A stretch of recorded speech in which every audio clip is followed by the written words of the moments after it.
Ever felt the heat of a ghostly flame in London? Let's listen to the disturbing echoes of the Great Fire on Tall Tales UK. A quick note, these tall tales are purely fictional fun, with a bit of British cheek. Let's start in Pudding Lane, where the Great Fire of London sparked in 1666, a blaze that raged for 4 days, gobbling up 13,200 houses, 87 churches, and most of the city's medieval heart, leaving a scar that reshaped London forever. It began at Thomas Farriner's Bakery, a little shop where bread was baked for the king's table, its ovens glowing with the promise of fresh loaves for Charles II's court. But a stray spark from the oven turned London to ash, leaving folks homeless and the skyline smouldering under a sky choked with smoke. Pudding Lane, a narrow, winding street packed with timber houses, was a tinderbox waiting to ignite, its residents asleep as the fire crept from one rooftop to the next, the crackle of flames a grim lullaby that night. The monument, a towering column built in 1677 to mark the fire's start, looms nearby, its 200-foot height a reminder of the distance from the bakery to the spot where the fire began, a golden urn atop it glinting, a warning to the city below. Amid the chaos, a ghostly figure still roams the lane, his fiery touch hotter than a blacksmith's forge, his presence a whisper of the blaze that changed London's fate. Meet Blazing Bert, a spectral apprentice who vanished in the inferno while trying to douse the flames with a bucket of ale, his master's daft idea of firefighting in a panic, shouting "It's all we've got, lad," as the fire roared around them. Bert was a lanky lad, all elbows and knees, with a mop of soot-stained hair that stuck out like a broom, and a knack for nicking extra buns from the bakery's shelves, his sticky fingers always dusted with flour and mischief. He'd been at Farriner's for just 6 months, dreaming of one day owning his own bakery, where he'd bake the finest Chelsea buns in all of England. But his bravery outshone his thieving hands that fateful night, as he ran towards the flames while others fled, his bucket sloshing with ale that did little more than sizzle in the heat. Now, his ghost haunts Pudding Lane, trailing flames behind him like a fiery cloak, his voice a crackling whisper that sounds like logs popping in a hearth. Mind the sparks, Goove, or you'll be toast. If you leave a crust of bread on the cobbles, nestled between the modern pavement and the echoes of 1666, Bert might whisper a warning, his fiery fingers brushing the air with a heat that makes the cobblestones shimmer. But don't get too close, or you'll singe your eyebrows off, leaving you looking like you've had a right fright at the barber's. On chilly nights, his crackles mix with the wind, a ghostly echo that sends shivers down the spine of every tourist snapping pics of the monument nearby, its golden urn glinting in the moonlight as if it remembers the blaze that birthed it, a silent sentinel over a city reborn. Some say Bert once set a street lamp ablaze in 1890, just to keep warm on a frosty January night, a prank that had the lamplighter swearing he'd seen the devil himself dancing down the lane. His torch trembling, he fled to the nearest tavern for a stiff drink. Others claim Bert whispered so loudly during a quiet night in 1975 that a nearby pub's patrons fled, leaving their pints behind in a panic, their half-eaten fish and chips abandoned on the tables as they ran, a tale told over cod and mushy peas ever since, with locals chuckling that's Bert, warming up the night. So, if you're in Pudding Lane and feel a sudden heat, as if the air's turned to a summer's day in an instant, leave a crust for Blazing Bert. He's still fighting fires, one ghostly flame at a time, his crackling voice a reminder of London's fiery past that'll make you feel the heat of 1666 in your bones. But the fire left more than ashes. Let's head to Farriner's Bakery, where an oven's curse still burns hotter than a summer scorcher. Farriner's Bakery on Pudding Lane was ground zero for the Great Fire, a little wooden shop tucked between timber houses that stood shoulder to shoulder like old mates at a pub, its ovens baking bread for Charles II's court. The smell of fresh loaves wafting through the narrow streets where washerwomen gossiped about the king's latest mistress and apprentices darted about with deliveries for the gentry. Thomas Farriner,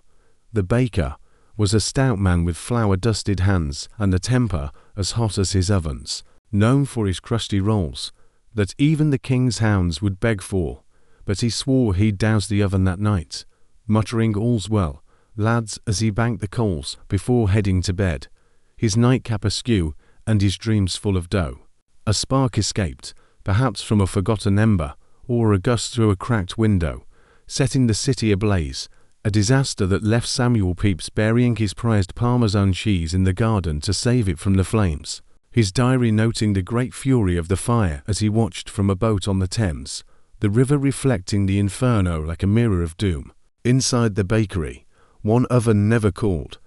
its curse hotter than a dragon's breath,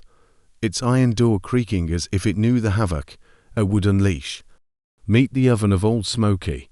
a cursed contraption that vanished in 1666 when the fire consumed the shop, its iron door slamming shut with a final, fiery roar as the building collapsed into a pile of charred timber and ash, the flames licking at the stars above as London burned around it. Smoky was a sturdy oven, its bricks blackened by years of baking, its belly glowing with a heat that Fariner often grumbled was too bloody hot for bread, as if it had a mind of its own, a temper that flared brighter than the sun on a midsummer's day. Fariner had bought it second-hand from a blacksmith in Cheapside, who'd warned him it was a bit ornery, but Fariner laughed it off, saying I've tamed hotter beasts than this, a boast he'd come to regret as the fire tore through his life's work. Now, its ghost haunts the rebuilt site, now a modern cafe with overpriced lattes and a glass counter full of pastries that cost more than a week's wages in 1666, baking spectral bread that smells of ash and regret, the scent wafting through the air like a memory of the fire's wrath. If you leave a penny on the counter, nestled between the almond croissants and the oat milk flat whites, Smoky might bake you a ghostly loaf, its crust crackling with a voice that growls, tastes better burnt, don't it? A deep, rumbling tone that sounds like coals shifting in a grate, sending a chill down your spine even as the heat rises. But don't eat it, or you'll be coughing up soot for a week, your throat raw, and your breath tasting of charcoal, a fate that befell a curious barista in 1992 who thought the loaf was a free sample, only to spend a fortnight sipping water to clear the ash from her lungs. On busy mornings, its crackles mix with the espresso machine's hiss, a fiery echo that sends shivers down the spine of every barista pulling a shot, their hands trembling as they pour, half expecting the milk to turn to ash or the machine to belch flames instead of steam. Some say Smoky once baked a loaf so hot it set a customer's napkin alight in 1923, a prank that had the cafe evacuated for a day as the fire brigade arrived, their hoses at the ready, while the manager muttered, "Not again," under his breath, a tale that's been told over cappuccinos ever since. Others claim its growl woke a sleeping dog in 1985, the pup howling as if it had sniffed a ghost, its tail tucked between its legs as it bolted out the door, leaving its owner to finish his scone alone, a story that's made every dog walker in Pudding Lane steer clear of the cafe on foggy mornings. So, if you're at Pudding Lane's cafe and smell burnt toast, as if the air's turned to a smoky haze, leave a penny for Old Smoky. It's still baking, with a fiery grudge that'll never cool, its crackling voice a reminder of the spark that changed London forever. From cursed ovens to fiery wings, let's soar to St. Paul's, where a dragon's shadow lingers over the city's rebirth. St. Paul's Cathedral, before Christopher Wren's masterpiece rose in 1710, was a medieval giant that stood at the heart of London, its spire piercing the sky like a needle through silk, a beacon for the city's faithful since the 7th century, when the first wooden church was built on Ludgate Hill. The old cathedral was a place of prayer and plotting, where merchants haggled over wool in the nave, priests whispered secrets in the cloisters about the latest court scandal, and pilgrims knelt before the shrine of St. Erkenwald, their prayers mingling with the scent of incense and tallow candles. It survived Viking raids, the Black Death, and countless storms, its bells ringing out over London like a heartbeat. But during the Great Fire, It met its match, reduced to rubble, as the flames consumed its timbers, its lead roof melting into the streets below, the molten metal running like rivers of silver through the burning city, its great bells cracking in the heat as they fell, their peals silence forever. The fire's glow turned the night sky orange, a hellish dawn that Pepys watched from a safe distance, noting the churches all alight in his diary, his quill trembling as he wrote.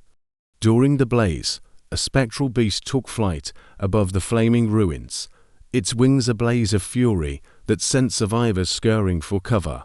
their screams lost in the roar of the inferno. Meet Scorch the dragon, a fiery spirit that vanished in 1666 as the cathedral fell, its wings of flame spreading panic through the burning streets, a sight that had even the bravest Londoner muttering prayers as they fled with their belongings strapped to their backs. Scorch was a shimmering beast, its scales glowing like molten gold, its eyes like embers that burned with the fire's rage, its wings stretching wide enough to cast a shadow over the entire city, a guardian of old London who took the blaze personally. My city, my beautiful city. It roared as the flames licked the cathedral's timbers, its voice a thunderclap that shook the ground as far as Cheapside, where goldsmiths clutched their wares and ran for the river. Scorch was said to have been born from the fire's wrath, a creature of flame and fury summoned by the sheer ferocity of the blaze, its scales forged in the heat of London's destruction, its heart a furnace that burned for the city it loved. Now, Scorch's ghost soars over Wren's St. Paul's, its fiery wings casting shadows on the dome, its roar a crackle that shakes the golden cross atop the cathedral, a sound that echoes through the crypts where Wren himself lies buried, his architectural genius forever tied to the city's rebirth. If you leave a candle on the cathedral steps, its wick unlit and its wax gleaming in the moonlight, Scorch might swoop down, whispering a fiery curse, burn bright, little one, burn like I did, before vanishing in a puff of smoke that smells of charred oak and brimstone, leaving the air shimmering with heat. On stormy nights, its roars mix with the thunder, a draconic echo that sends shivers down the spine of every tourist snapping pics of the dome, their cameras trembling as they zoom in, half expecting to see a dragon in the clouds, its wings blazing against the lightning. Some say Scorch once set away the vane spinning in 1790, its fiery breath melting the iron into a twisted mess, a prank that had the cathedral's caretakers muttering about demons in the rafters as they hauled out a ladder to fix it.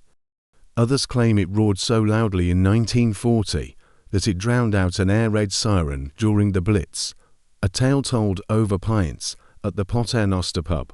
where locals still toast to Scorch, the dragon who outroared the Luftwaffe. So, if you're at St. Paul's and feel a sudden heat, as if the sun's come out on a rainy day,